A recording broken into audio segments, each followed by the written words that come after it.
Hey guys, welcome back to our YouTube channel. If you would like to change your profile picture in Monopoly Go, here is the only one way you can do it.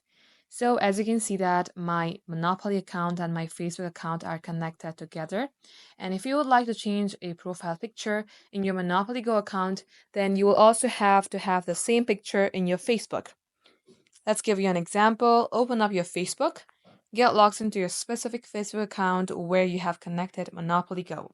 So tap onto your name, and then you will have to edit your profile and change it. As you change your profile picture, it will also sync in Monopoly Go. As you can see, this is my profile.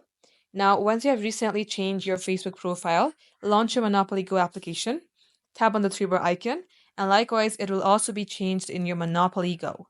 So, guys, this is the only way you can change it because these two goes hand in hand. So you cannot just change a profile picture in one platform and hope that another will not stay the same. Thank you all for watching. We'll catch you up in our next upload.